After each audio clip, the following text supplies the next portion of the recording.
ચોખ્ખાઈ રાખતા હોય કે ના રાખતા હોય, પણ દીવો કરો એટલે દેવી શક્તિને આબુ પડે ને, પણ કામ કેમ નહીં કરતી? આ પ્રશ્ન કેટલાને થાય છે? બધાને થાય છે. તો આ જાણવું જ તમારે બધાને કે બારેજાની સોલંકી પેઢીની માતા આટલી જબરી છે તો અમારી મેલડી ચમ નહીં? આવું થવું જોઈએ ને તમને? ના થવું જોઈએ? તો કહેશે કે મારી દીકરો તો ભગવાન છે. મારો દીકરો ભગવાન નહીં, સામાન્ય તમાર જેવો મનુષ્ય જ છે. કે નહીં કોઈ સંત કે નહીં કોઈ મોટો ભગત છે? પૂછી જો. નહીં, તમાર જેવો નીચે બેહવા વાળો જ છે ને. કાલે નીચે બેહતો તો અત્યારે એને મારી ભક્તિ ઉપાસના વધારે કરી એટલે એના ઉપર બેહાડ્યો. પણ તમારી માં આવી રીતે ભલે બોલે નહીં, પણ છોનું કામ તો કરે તો સજ. પણ જે તમે ધારો છો, જે વિચારો છો, એ તમારું પૂરું નહીં થતું. તમારા ઘરમાં કકરાટ કંકાસ 24 કલાક ચાલુ રહેશે. બીજું તમારા ઘેર લક્ષ્મી નહીં ટકતી. પછી તમારા ઘેર બીમારીઓ ચાલુ રહેશે. દવાખાના પૈસા નાખો છો અધળક, છતાંય તમારા દુઃખનું નિવારણ નહીં થતું. તો એનું કારણ છે તમારા ઘેર કુળનો દીવો ચોક આગો પાછો હોવો. તો કે કુળનો દીવો ચો જતો રે? એ પ્રશ્ન થાય. શું ડુંગરે જતી રહી માતા? ચામુંડા ચોટીલા જતી રહી? મહાકાળી પાવાગઢ જતી રહી? હરસિદ્ધિ કોલિયા ડુંગર જતી રહી? નહીં જતી રહી. તમારા ઘેર જ છે ને. તો તમારા ઘેર હોવા છતાંય તમને અહેસાસ કેમ નહીં થતો? કહું, એનું મુખ્ય કારણ છે. પહેલી તો તમારા ઘરમાં રહેણી કેણી તૂટી ગઈ.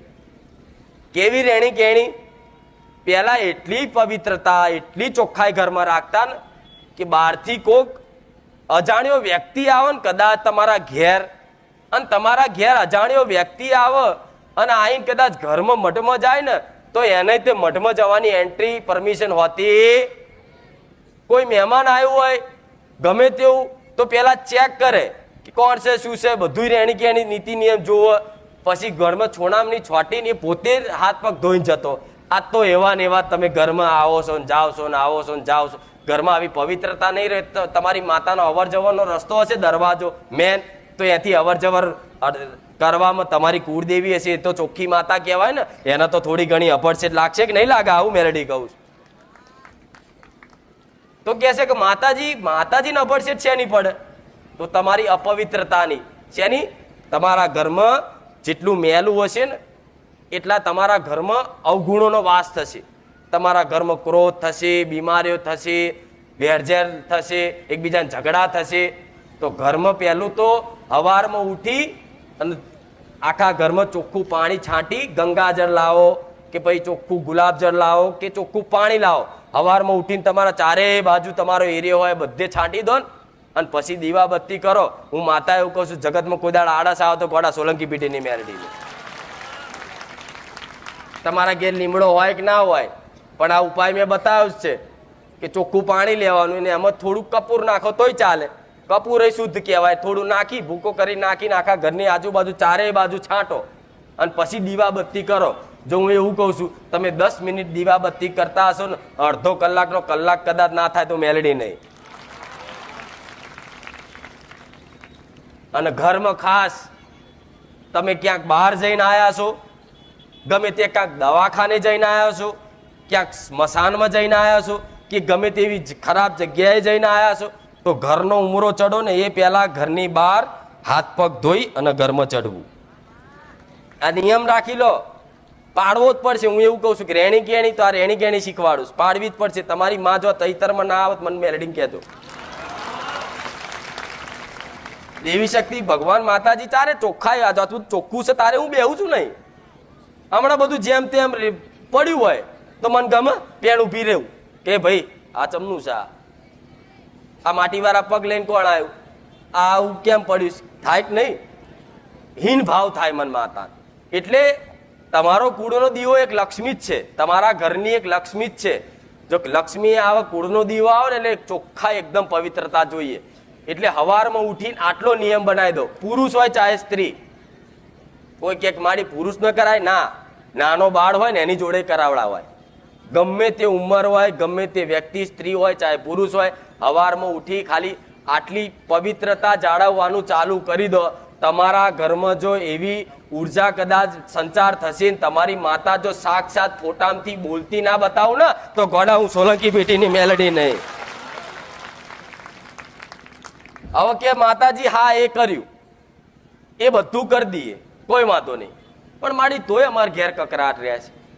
સારું બધું જ સોનામણી ચોટીએ છીએ, પવિત્રતા જાળવીએ છીએ, છતાંય અમારા ઘેરમાં કંકાસ જતો. તો પહેલા તમારા ઘેર કોઈ પણ નાનો બાળ હોય કે મોટો ઉંમર લાયક હોય એને એક નિયમ કરાવી દેવાનો કે નાયા વગર મઠમાં જવું. શું કીધું? ચાહે રૂમ હોય કે ગમે તે, નયા વગર મઢનો ઉમરો ચડવો આ ફિક્સ નિયમ કરી દેજો તમારા જીવનમાં. હું એવું કહું છું કે માતાના અભરશે ડરતી જ નહીં. તમે એવી જગ્યાએ કોઈ દીકરી યાદ કરે હુવાવરના ખાટલે તો હું મેરડી પહેલી પહોંચીશ. એટલે આવા બોના કાઢીને છટકવાનું ના કરતા કે માતાજીને અભરશે ડરતી, આવું બોનું કાઢી અને છટક બારીના ઓછતા ના કરવાનું. હું એવું કહું છું તમે જેટલી રહેણી કહેણી પવિત્રતા રાખશો ને એટલા મારા બોલ ફળશે. હું બોલીશ કે જા દીકરા સુખી તો સુખી થઈ જશે, પણ મારા કીધેલાનું પાલન 100% કરવું પડશે. બીજી વાત, તમારા ઘરમાં છતાંય તે કદાચ કકરાટ કંકાસ ઝઘડા ચાલુ જ રહેતો હોય તો હું માતા એવું કહું છું તમારું જગ્યાના દેવ હોય, જેમ કે પોતાની કુળદેવી ક્યારે કોઈ મારતી. પહેલો એક બીજો મગજમાં એક ફીટ કરી દો વાત કે પોતાની કુળની માતા ક્યારેય પોતાના દીકરાને મારતી, ચાહે દીકરો ગુનેગાર હોય, ચાહે દુષ્ટ હોય, ચાહે પાપી હોય, ચાહે ગમે તેવો હોય, પણ પોતાની મા પોતાના દીકરાને ક્યારેય મારતી.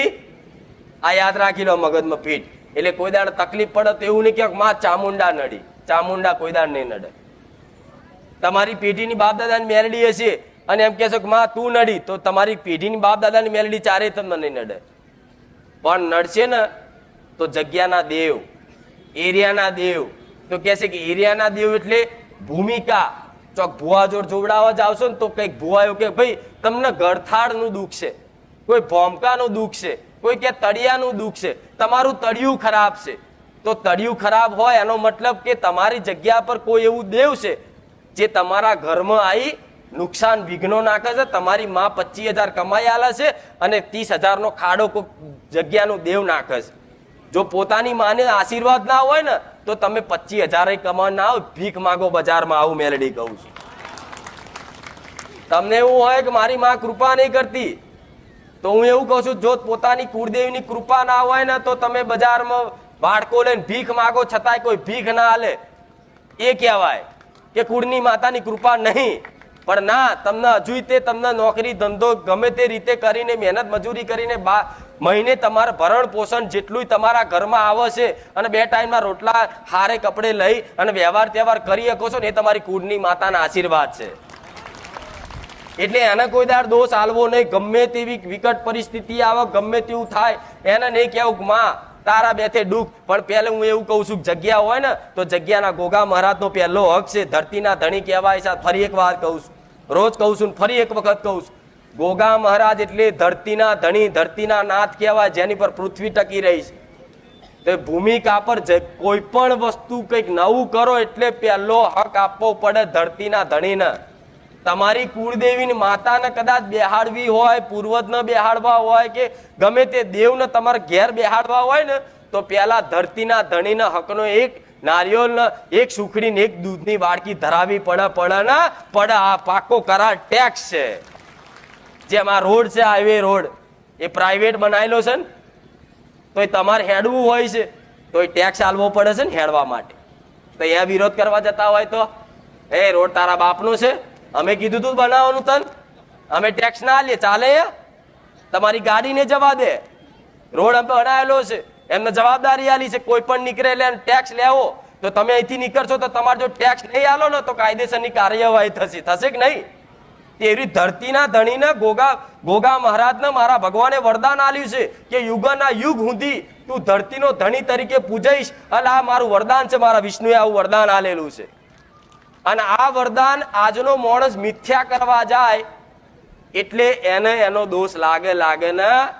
કહેશે ભગવાનનું આલેલું વરદાન મિથ્યા થાય તો આ તમે એના અસ્તિત્વ પર શંકા કરો. કોઈ ગોગા મહારાજ ના નડે તો એ નડ્યા વગર નહીં રહે, એને હાજરી પુરાવા સાબિતી આલ્યા વગર નહીં રહે.